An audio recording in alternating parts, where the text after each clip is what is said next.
마가복음 5장까지 예수님께서 이제 주 전도 무대를 삼으신 곳이 갈릴리 해변 마을이었습니다. 예, 갈릴리라는 곳이 이렇게 조그맣게 갈릴리 호수라고 그러죠. 원래 갈릴리 호수가 있고 그 요단강이 이렇게 쭉 타고서 사해까지 이어집니다. 밑에 팔자처럼 모양이 생겼어요. 이렇게 생겼습니다. 근데 요 나사렛은 그 갈릴리 해변에서 바로 아래쪽에 있습니다. 근데 예수님께서 행하셨던 그곳은 어디냐면 갈릴리 바로 주변에 있는 가버나움이라는 곳에 전도 사역을 시작하신 게 마가복음 5장까지의 이야기입니다. 오늘 말씀 가운데 예수님께서 배척을 당하시는 사건이 일어나고 그 이후에 제자들에게 그 권능을 주시고 또 보내셔서 전도하게 하시는 사건을 마주합니다. 그리고 나서 내일 말씀이 뭐냐면 세례 요한의 이제 죽은 사실을 나타내는 겁니다. 마태복음도 그렇고 누가복음도 그렇고 세례 요한의 이게 이 행했던 일들을 많이 기록을 하고 있는데 마가복음은 그렇지 않습니다. 마가복음은 그냥 1장에 그냥 잡힌 세례 요한이 잡힌 이후에 이제 예수님께서 복음 전하기 시작하셨다라는 것을 이야기하고 세례 요한이 뭐 죽었더라 이런 얘기 안 합니다. 그리고 나서 이제 내일 세례 요한이 잡혀서 죽은 사실을 뒤늦게 얘기합니다. 그러면서 그 일이 어떻게 이루어졌는지 보여줍니다. 이 사건이 굉장히 중요합니다. 여러분, 예수님께서 권능을 가지고 계신데 권능을 행하지 않으셨다. 믿음이 없는 곳에서 권능을 행하지 않으신 사건을 주시고 믿는 자들에게 권능을 주셔서 보내시는 사건을 주시고 그리고 그들이 걸어갈 때마다 핍박당하는 사건이 오게 될 것을 얘기하십니다. 여러분, 예수님께서 나사렛이라는 자기 동네에 가십니다. 그 이유는 오늘 본문에서 찾으실 수 있는데 안식일입니다. 안식일은 어떤 날이냐면 신명기 18절 말씀에 보시면 18장 15절 말씀에 내 하나님 여호와께서 너희 중에 내 형제 중에서 나와 같은 선지자 하나를 너를 위하여 일으키시리니 너희는 그를 들을지니라. 이 말씀을 주신 게 모세에게 예수 그리스도께서 오실 것이라는 것을 하나님께서 미리 말씀하신 겁니다. 그래서 그 집 가로 가서 이제 예수님께서 다시 이제 그 일을 행하시려 하죠. 안식일에는 집 밖에도 나오지 말고 그냥 집 안에 있어서 토요일에 만나를 2배를 거둬서 토요일이 아니죠. 이제 그 당시에는 금요일이죠. 6일째 되는 날 만나를 2배를 거둬서 안식일을 그냥 지키라고 했습니다. 쉬는 날. 예수님께서 안식일을 지키러 동네로 가셨습니다. 동네에서도 그 자녀들에게 양식을 먹이시러 가신 거죠. 근데 그곳에서 양식을 받아 먹어야 되는 나사렛 사람들이 예수님을 이제 판단하고 예수님의 말씀을 듣지 않는 사건이 벌어집니다. 예수님의 말씀을 듣지 않게 되는 사건, 믿지 못하게 되는 사건은 무엇이냐면 첫 번째는 말씀 때문입니다. 요한복음 1장에 보셨던 것 무슨 사건인지 아시죠? 요한복음 1장에 나사렛에서 무슨 선한 것이 날 수 있느냐라면서 빌립이 전해준 예수 그리스도의 복음을 받지 않습니다. 나다나엘이 그 복음을 받지 아니하고 예수님께로 안 나오다가 예수님께 이제 혹시나 한번 나온 사건 가운데 예수님께서 나다나엘에게 보여주시는 말씀을 통해서 이제 믿게 되죠.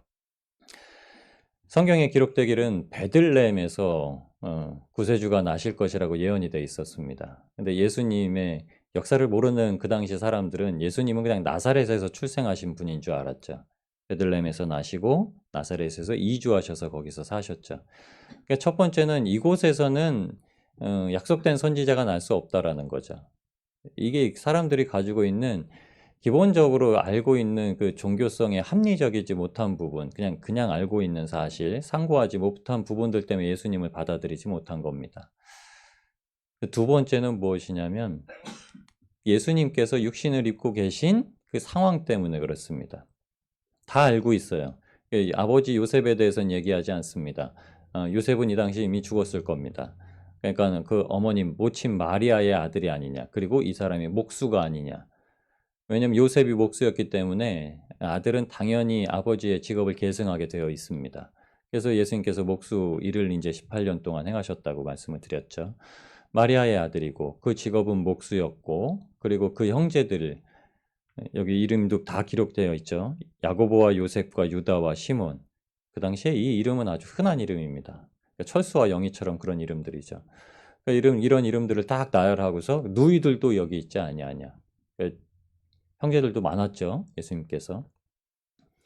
이렇게 예수님의 육신적인 모습, 그의 육신의 어머니가 있고 육신의 형제들이 있고 그가 육신의 직업을 가지고 있고, 그런데 어떻게 그럴 수 있느냐라고 말합니다. 그런데 왜 이렇게 얘기했냐면 예수님께서 이전과는 행하지 않으셨던 일들을 이제 행하셨기 때문입니다. 회당에서 가르치시는 일이었죠. 30년 동안 그 동네에 사시면서 예수님께서 세례를 받으시기 전까지 하지 않으셨던 일입니다.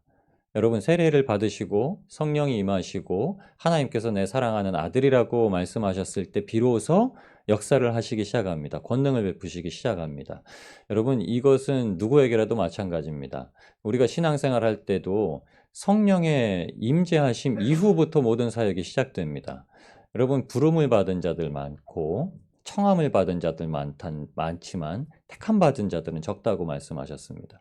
그 말씀이 무엇이냐면 다 같이 와서 구원의 감격과 구원의 소식은 들었다는 겁니다. 구원의 기쁨도 알아요. 그런데 그것만 가지고는 하나님께서 일하심에 동참할 수 없다라고 말씀하신 겁니다.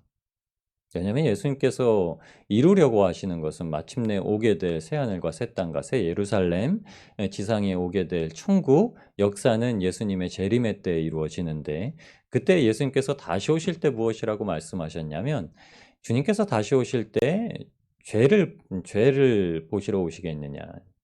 그때는 의와 상관을 하시겠다는 겁니다. 초림하셨던 예수님께서 십자가를 지신 사건은 모든 이가 죄인이었기 때문에 십자가를 지셨지만, 다시 오실 때는 이미 예수 그리스도의 십자가의 복음이 전해지는 상황이기 때문에 그때에는 더 이상 그것과 연관하지 않으신다. 그래서 그때의 믿음을 보겠느냐라고 하신 말씀이 그겁니다. 주여 주여 하고 기도하는 자만 찾겠느냐, 이렇게 말씀하신 거예요. 그거 아니라는 겁니다. 그러면 뭐가 필요하냐면 성령을 받아서 나아가는 역사가 필요하다고 말씀하신 겁니다. 근데 이 일들은 어떻게 이루어지냐? 첫 번째는 믿는 곳에서만 이루어진다고 말씀하시는 거죠. 예수님께서 이렇게 얘기하시죠. 예수를 배척하고 나서 예수께서 그들에게 이르시되 자기가 고향과 자기 친척과 자기 집 외에서는 존경받지 못함이 없느니라 하시며, 6절 말씀해 보실까요? 그들이 믿지 않음을 이상히 여기셨더라. 여러분, 예수님께서 육신을 입으셨으니까 놀라셨다는 얘기입니다. 하나님이라면 당연히 어떻게 생각하셨겠냐면, 예언된 말씀대로 이 땅에 성육신을 입고 오셨다면 그런 놀라운 역사와 기적을 베푸시는 그리스도를 받아들이는 것이 마땅한데, 단지 육신에 있는 것들 때문에 제한을 두고 예수님을 믿지 않았기 때문에 놀라셨다는 거예요. 이상히 여기셨더라. 그러니까 이곳에서 뭐라고 말씀하시죠? 이곳에서는 많은 권능을 아무 권능도, 여기 이렇게 얘기합니다. 아무 권능도 행하실 수가 없어. 다만 소수의 병자에게만. 소수의 병자는 아마도 굉장히 간절한 사람이었을 겁니다. 앞에 나왔던 회당장 야이로와 같이 딸이 죽을 지경에 이르렀거나 아니면 12의 혈류병을 앓는 여인과 같이 아주 정말 내가 죽게 된 상황이었어요. 이러니까는 그 예수님께서 이적을 베푸셨다라는 사실을 소문으로 들었으니까, 그래 한번 믿어보자. 이거 어쩔 수 없다는, 내 마지막 보루는 이제 예수님이다. 내 어렸을 때부터 내가 그냥 예수 하고 반말하면서 부른 이 사람인데 그래도 내가 이거 믿어봐야겠다, 이런 거죠. 동네 꼬마애한테 너 이거 해줄 수 있냐 이렇게 물어보는 격이었던 거죠. 다만 소수의 병자는 그런 사람들입니다. 하나님의 역사는 그런 사람들에게 이루어집니다. 여러분, 예수님께서 능력이 없으셔서 그 고향 땅에서 권능을 베푸시지 않으셨던 것이 아니죠.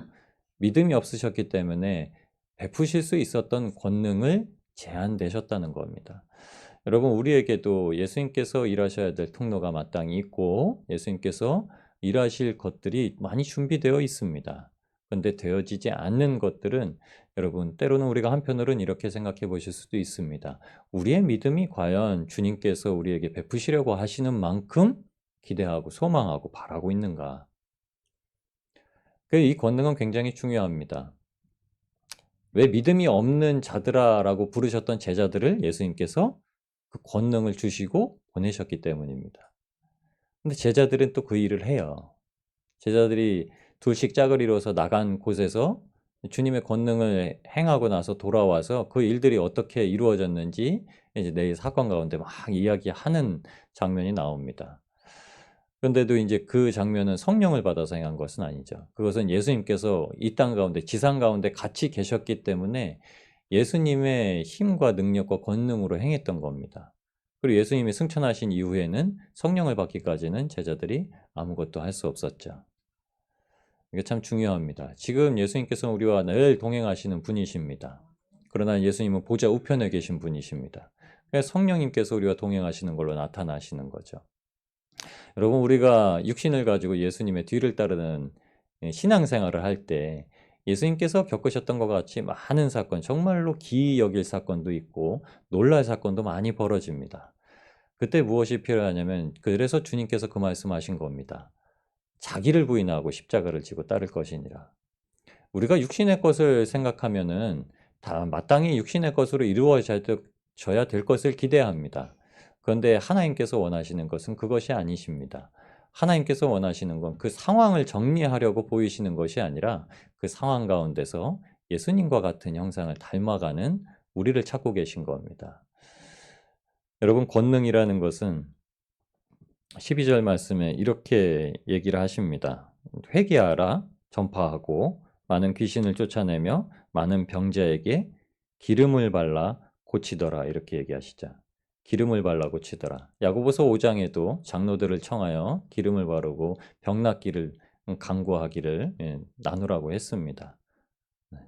기도하면 혹시 그 병 낫기를 간구할 때 죄가 또 드러나고 용서될까도 기대하라라고 막 이렇게 얘기를 했습니다. 단순하게 기도를 해라라고 한 게 아니라 많은 병자에게 실질적으로 기름을 발라 고쳐라라고 제자들에게 이 마가복음에는 기록하여서 얘기를 하십니다. 그리고 그때 필요한 것이 뭐냐면 여러분, 육신의 기대와 기대치를 다 내려놓고 하는 겁니다. 그래서 복음을 전하는 제자들에게 특별히 한 가지 지침을 주시는데 그게 8절 말씀입니다. 7절 마지막에 권능을 주신 이후에는 하나님의 말씀을 붙들고 살아가는 자가 벗어버리고 가야 될 것이 있다라고 얘기하는데, 지팡이 외에는 양식이나 배낭이나 전대의 돈이나 아무것도 가지지 말고, 지팡이는 그 당시 여기저기 걸어 다녀야 됐기 때문에 가지고 가라고 하셨던 것일 수도 있지만, 여러분 출애굽기 17장 지난주 금요일날 말씀 나눴을 때 아말렉과의 전투에서 모세가 행했던 게 뭐냐면 지팡이를 들고, 지팡이는 시내산에서 하나님께서 말씀을 받고 나서 출애굽을 시킬 때부터 모세가 주님의 품에 부름받을 때까지 지니고 있던 하나님의 권세를 얘기합니다. 시편 23편의 말씀 보시기 바랍니다. 주의 지팡이와 막대기가 나를 안위하신다고 하시죠. 그 지팡이만 가지고 다 놓고 가라는 겁니다. 밥 먹을 것도 생각하지 마라. 짐 가져갈 것도 생각하지 마라. 돈 가져갈 것도 생각하지 말라. 아무것도 가지지 말라. 신만 신어라. 에베소서 6장 15절에 신은 평안의 복음이라고 말씀하셨죠. 단지 복음만 들고 나가라. 그리고 두 벌 옷도 입지 말라. 두 벌 옷도 입지 말라는 거예요. 추위를 생각해서 밖에서 노숙하게 될 것을 생각해서 가먼이라고 그래가지고 긴 로브로 돼 있는, 통으로 돼 있는 겉옷도 두 개를 입지 말라. 그냥 하나만 입어라. 그냥 어디든지 유숙하는 곳에 거기 머물러라. 여기저기 잘 곳 찾아다니면서 매일 그거 찾아다니지 말라. 그냥 한 곳에 머물러라. 그 집에 복음을 전하고, 복음을 받지 않으면 그냥 신을 털어버리고 아무 상관이 없다라고 하고 돌아서라.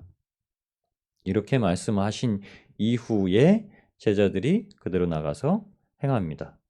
12절 13절에 있는 말씀은 말씀대로 나가서 실질적으로 행한 것을 얘기합니다. 여러분, 예수님께서 본인께서 배척을 당하시고 핍박을 당하신 이후에 제자들에게 권능을 주셔서 나가게 하셨는데 제자들이 승전보를 얻고 오죠.